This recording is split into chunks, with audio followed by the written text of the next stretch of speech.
Again இந்த படத்தோட director கீர்த்தி இந்திரான்னு ஒரு பாத்திரம் பண்ணியிருக்காங்க, கேமராமேன், தென் பிரவீன், மியூசிக் டைரக்டர் பரத், எல்லாரும் சார்பிலையும் வந்திருக்க பத்திரிகையாளர் நண்பர்களுக்கும் அதர் சேனல் எல்லாத்துக்கும் எங்களுடைய வணக்கம். இந்த படம் நீங்கள் படம் பார்த்துட்டு இன்றைக்கி தமிழ்நாடு ஃபுல்லாக இது ஒரு நல்ல பாராட்டு கிடைச்சிருக்கு எங்களுக்கு.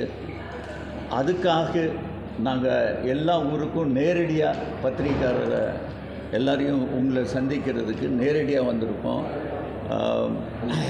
இந்த படம் இன்னைக்கு காலகட்டத்தில் சமுதாயத்துக்கு தேவையான விஷயங்கள் நாங்கள் சொல்லியிருக்கோம். வெறும் பாடமாக சொல்லாமல் அது ஒரு கதை அம்சத்தோட ஒரு என்டர்டெயின்மெண்ட் ஃபேக்டர், ஒரு த்ரில் ஃபேக்டர் அதில் வச்சுருக்கோம். நீங்கள் கேள்வி கேட்கலாம், என்ன மாதிரி ஒரு சப்ஜெக்ட் இருக்கும். இன்றைக்கி ஒரு சின்ன டவுன்னா மெட்ரோபாலிட்டன் சிட்டி இல்லாமல் திருச்சி, திருநெல்வேலி, தென் திருப்பூர், கோயில்பட்டி, அங்கேருந்து ஒரு ஸ்டூடெண்ட்ஸு, நல்லா படிக்கிற இன்ஜினியரிங் ஸ்டூடெண்ட்ஸு சிட்டிக்கு வந்தால் எவ்வளோ கேர்ஃபுல்லாக இருக்கணும், எவ்வளோ ஒரு கவனமாக இருக்கணும்னு சொல்லி ஒரு சின்ன விஷயத்தை ஒரிஜினல் கதையிலேருந்து அதுக்கப்புறம் நாங்கள் அதில் நிறைய ஒரு சுவாரஸ்யமாக இருக்கிறதுக்காக நிறைய கதை அம்சம் போட்டிருக்கோம். ஸோ இது முக்கியமாக இந்த யங் ஜென்ரேஷன் ப்ளஸ் பேரண்ட்ஸ் பார்க்க வேண்டிய படம். ஏதாவது கேள்வி இருந்தால் நாங்கள் பதில் சொல்ல தயார். எல்லாருமே ஒரு புதுமுகம்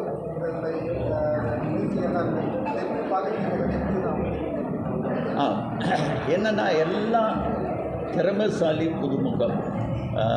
படம் பார்த்துட்டிங்களா நீங்கள்? சரி, நீங்கள் படம் பாருங்கள். படம் பார்த்துட்டிங்கன்னா இன்னும் உங்களுக்கு சிறப்பாக தெரியும்.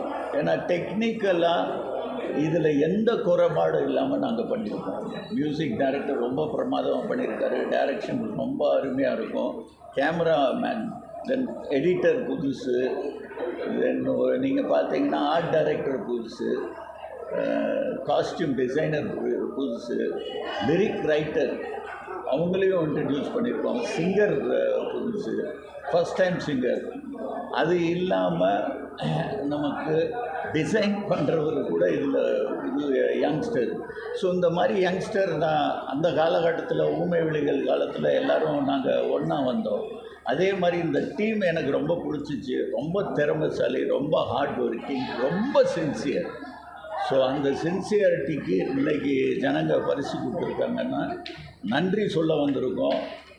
அது இல்லாமல் இதை இன்னும் கொஞ்சம் நீங்கள் ப்ரமோட் பண்ணிங்கன்னா படம் பார்க்குறதுக்கு ஒரு ஒரு பெரிய ஹெல்ப்பாக இருக்கும். நீங்கள் ஏன் டைரக்ட் பண்ணல இந்த படம்? யங்ஸ்டர்ஸ்க்கு நம்ம ஒரு வழி கொடுத்து தானே ஆகணும். ஸோ நான் திரைக்கதை இதில் எழுதியிருக்கேன், ஸ்க்ரீன் ப்ளே மட்டும்தான் நமது. மீதி எல்லாமே யங்ஸ்டர்ஸ் ரொம்ப இதை மானிட்டர் பண்ண ஒரு வாத்தியாராக இருந்தாங்கன்னு வச்சுக்கோங்களேன். பட் இவங்க சூப்பர் ஸ்டூடெண்ட்ஸ், அதில் குறைபாடே இல்லை. இது அடுத்த படங்கள்? ஆமாம், இது அடுத்தது இது ஒரு வாட்டி என்ன ரேஞ்சில் போகுதோ அதுக்கு ஏற்ற மாதிரி கண்டிப்பாக இன்னொரு படமும் இதே குரூப் வச்சு நான் பண்ணுவேன், உறுதியாக சொல்லுவேன். அதுவும் பொண்ணை வச்சுதானா இல்லை மாப்பிள்ளையை வச்சு பண்ணுறது? இல்லை, அது கதை எப்படி வருதோ அதுக்கு ஏற்ற மாதிரி தான். இந்த படத்துக்கு அடுத்த லீடு இருக்குது, இதில் இருக்குது. நீங்கள் படம் பார்த்துட்டீங்க, அதனால் தைரியமாக சொல்கிறீங்க. படம் பிடிச்சிருக்கா உங்களுக்கு? Right, okay. படத்தில் உங்களுக்கு டைலாக்ஸ் கம்மியாக இருந்த மாதிரி? ஆமாம், இப்போ பேசுகிறது கம்மியாக பேசுனா தானே நல்லது. இல்லை, வாழ்க்கையிலையும் அப்படி தானே. வீட்டில் நிறைய பேசுவீங்களோ? பேச முடியாதுல்ல. அது மாதிரி தான் படத்தில் என்ன தேவையோ அந்த கதாபாத்திரத்துக்கு இவ்வளோ தான் தேவைப்பட்டுச்சு. டைரக்டர் சொன்னார், அது அப்படியே கடைபிடிச்சிருக்கு. அப்படிங்கிற விஷயம் ட்ரெண்டிங் ஆகிடுச்சு. ரிவ்யூவில் ஒரு சில பேர் வந்து காசை கொடுத்து பேச வைக்கிறாங்க, அதுக்கப்புறம் ரொம்ப குறைவாக மார்க் வர மாதிரி பேச வைக்கிறாங்க, சர்ச்சை வந்து குறைஞ்சிக்கிட்டே இருக்கு. இதில் நீங்கள் என்ன சொல்லுவாங்க? நல்லது செய்கிறவங்க இருந்துகிட்டே இருப்பாங்க, அதுக்கு டபுளாக கெட்டது செய்கிறது கூட இருப்பாங்க. இது உலகம் அப்படியே நம்ம பல வருஷமாக நம்ம பார்த்துட்டு இருக்கோம். நம்ம நேர்மையாக இருக்கோமா, அது மட்டும்தான் எனக்கு தெரியும். நாங்கள் நேர்மையாக இருக்கோம். எந்த பணத்தை கொடுத்து எந்த ஒரு பப்ளிசிட்டியும் நீ போய் இதை சொல்லு, நம்ம படத்தை நல்லா சொல்லு, அது தப்புன்னு சொல்லு, நான் செஞ்சதும் கிடையாது, செய்யவும் மாட்டேன். அதில் நான் உறுதியாக இருக்கேன். இப்போ நீங்கள் படம் பார்த்ததுக்கு அப்புறம் கண்டிப்பாக அது ஒரு ஒடியோ குவாலிட்டி இப்போ நம்ம மவுத் டாக்கில் அப்படியே இன்க்ரீஸ் ஆகும். வேர்ட் ஆஃப் மவுத் இருக்குல்ல, ஒருத்தர் படம் பார்த்ததுக்கப்புறம் கண்டிப்பாக சொல்லுவாங்க இந்த படம் நல்ல படம். இது மாதிரி தான் சமீபத்தில் நல்ல நல்ல படங்கள் அருமையாக ஓடி இருக்குது. இப்போ டூரிஸ்ட் ஃபேமிலி பார்த்துட்டிங்கன்னா அப்படி தான் ஓடுனது. 11 ஒரு படம் வந்துச்சு, அதுவும் இப்படி தான் ஓடிச்சு. ஸோ அதை நிறுத்தவே முடியாது. இப்போ நீங்கள் நேரடியாக பார்த்துட்டிங்கன்னா இப்போல்லாம் விமர்சனம் பண்ணுறவங்க பேச்சு யாரும் கேட்குறது இல்லை. ஏன்னா எல்லாத்துக்கும் தெரிஞ்சு போச்சு. உங்களுக்கே தெரிஞ்சு போச்சு இல்லை, எல்லாத்துக்கும் தெரிஞ்சிச்சு. தியேட்டர்ஸ் ரொம்ப கம்மியாக கிடச்சிருக்கு. இல்லை, தேட்டர் போதுமான 140 தேட்டர் இருக்குது. ஓகே, இது அப்படியே இன்க்ரீஸ் ஆகும்.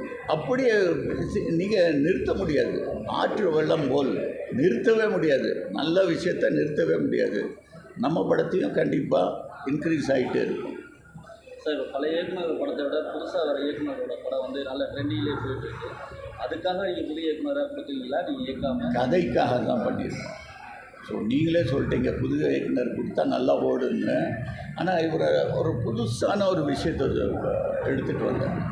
ஸோ அது இவங்க இருக்கிற லேட்டஸ்ட் ஜென்ரேஷன் என்ன புதுசாக தாட்டு கொடுக்குறாங்க, அதை நம்ம வரவேற்க வேண்டியது தானே. நாங்கள் வரும்போது கூட எங்களை யாரும் மதிக்கவே இல்லையே. ஜெயிச்சதுக்கப்புறம் தான் இப்போ தம்பியை எல்லோரும் மதிக்க ஆரம்பிச்சிடுவாங்க. படங்களை நடிக்கிறீங்களா? ஆமாம், அது ரொம்ப கம்மி. அது அவங்களே பேர் வைக்கல, நான் பாட்டு பேர் வச்சுட்டு அவங்க நாங்கள் வேறு பேரில் சொன்னோம் அப்படின்ட்டுருவாங்க. சார், ப்ரொடியூசர் லைனில் இயக்குனர் புதிய இயக்குனர் வரவேற்பு இருக்கு. புதிய இயக்குனர்கள் வரும்போது ப்ரொடியூசர் நீங்கள் போய் பார்க்க மீட் பண்ணுறீங்க இல்லையா, அதோட வரவேற்பு எப்படி இருக்குது, எப்படி பார்க்குறாங்க, புதுசாக வரீங்களா அப்படிங்கிற ஒரு தாட் இருக்குல்ல, அது எப்படி இருக்குது? என்னோட எக்ஸ்பீரியன்ஸில் தான் அது நான் சொல்ல முடியுமான்னு தெரியல. நான் பார்த்ததே 1-2 பேர் தான். அதில் 2வது ஆள் இவர். ஸோ அதனால் என்னால் சரியாக சொல்ல முடியும்னு எனக்கு தோணும். ஸோ 2வது ஆள்லேயே நான் சிக்கிட்டேன். சார், நல்லா வந்துருக்கலாம் சார். இல்லை, எனக்கு அது பிடிச்சனால தான் பண்ணோம். சரி சார், நடிகர் சங்க பில்டிங் வந்து அப்படியே இருக்குது. அதுக்கான உங்களோட குரல் ஏதாவது இருக்கா? யார் இருக்காங்க நடிகர் சங்கத்தை பற்றி பேசுகிறதுக்கு? யாருமே இல்லையே. பொது நீங்கள் பேட்டியில் சொன்னாவே எல்லாத்தையும் கேட்கலாம். நடிகர் சங்கத்தை பற்றி, நம்ம படத்தை பற்றி பேசுங்க, பொதுவாக எது வேணால் பேசுங்க. நடிகர் சங்கத்தை பற்றி நம்ம போய் என்ன கருத்து? அதுவும் இந்த நேரத்தில் எங்கேயாவது லைட்டாக பற்ற வைக்கணும்னு பார்க்குறீங்க, அது நடக்காது. ஹீரோயினுக்கு அடுத்தடுத்த படங்கள் ஏதாவது நீங்களே பண்ண முடியுமா? அது அவங்க தான். ஸோ அடுத்தது 2 கதையில் ஒர்க் பண்ணிட்டு இருக்கேன். ப்ரீ ப்ரொடக்ஷன் போயிட்டு அது அனௌன்ஸ்மெண்ட் அப்பாவோட கடை. இந்த படத்தை ஆக்ஷன் அடுத்த படங்கள் ரெண்டுமே பண்ணுவேன். ஏன்னா எனக்கு எல்லாமே பண்ணணுன்ற ஒரு ஆசை இருக்குது.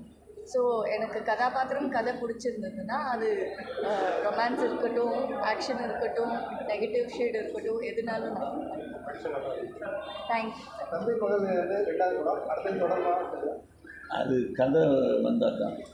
அது கதை இல்லைன்னா நாங்கள் அதை பற்றி இது திணிக்கப்பட்ட இல்லை. அந்த கதையில் நான் தேவைப்பட்டுச்சு. ஸோ அது இல்லாமல் நான் கேட்டேன் இவர்கிட்ட, நான் கரெக்டாக இருப்பேன்னா அந்த சொல்கிற கதையில் சார் நீங்கள் பண்ணுவீங்களா, நான் கொஞ்சம் கூட நினச்சி பார்க்கல.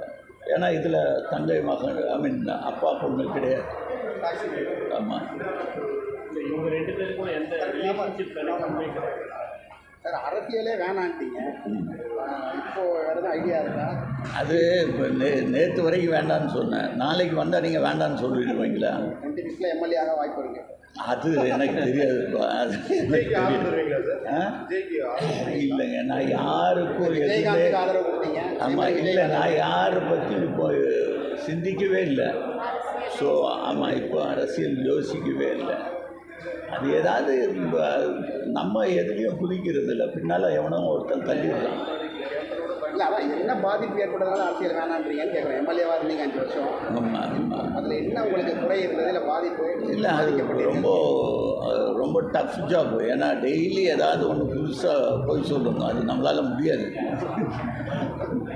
சினிமா துறையில் நடிகர் விஜய் அரசியல் பற்றி முதல் படம் அறிவிச்சிருக்காங்க. இதை எப்படி நீங்கள் பார்க்குறீங்க? அப்படிங்களா? இல்லை, எனக்கு நம்ம அது சம்மந்தமே இல்லாத நான் அதை பற்றி யோசிக்கவே இல்லை.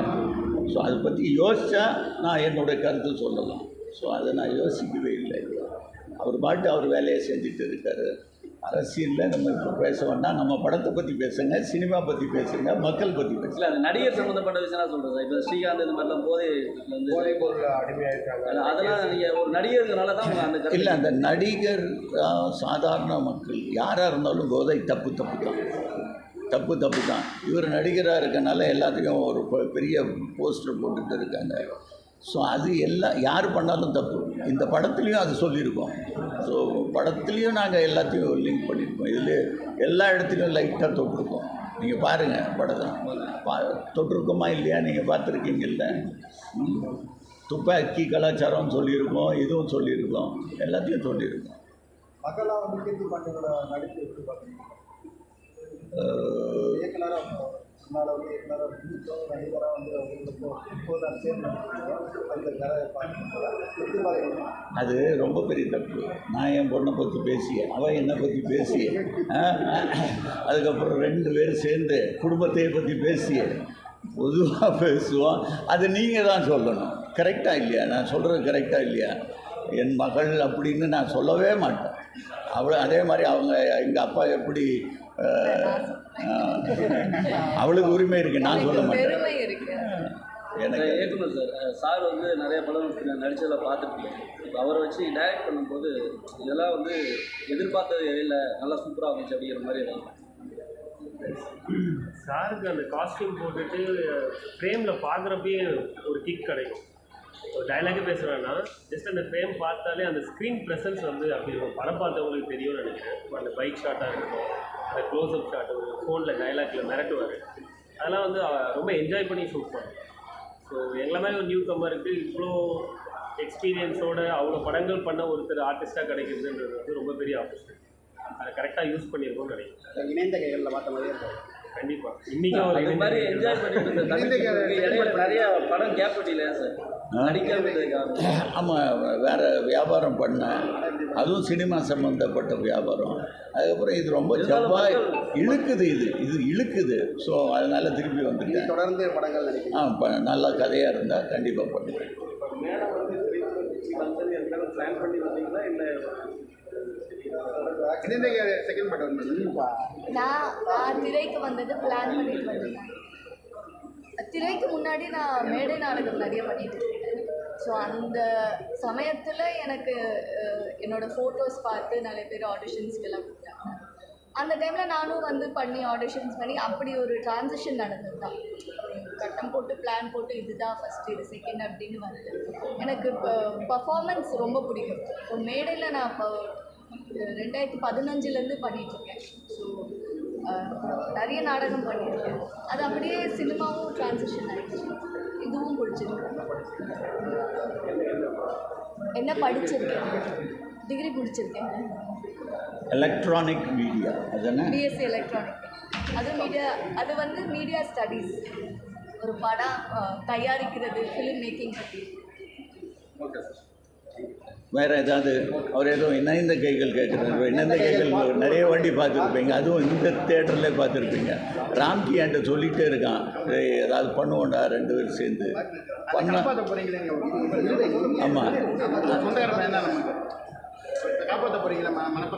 ஆமாம் ஆமாம். ஓ, நீ பிரபாகர் ஆமாம், மணப்பாறை. ஆமாம், அவர் தவறிட்டார்ல. எனக்கு நல்லாவே தெரியுங்க, மணப்பாறை. இந்த வயசில் இப்படி ஓடி ஆடி ஜம்ப் பண்ணுறதுன்னா கஷ்டம் தானே. அது வேறு ரூபத்தில் பண்ணான். சும்மா இதிலே நான் பார்த்தீங்கன்னா என்ன இந்த வயசில் ஆக்ஷன் பண்ண முடியுமோ அதுதான் பண்ணியிருக்கோம். சும்மா அடித்தோன்னே பறந்து விழுறது எல்லாம் பண்ணலை. இல்லை நான் பறந்து போய் அடிக்கலை.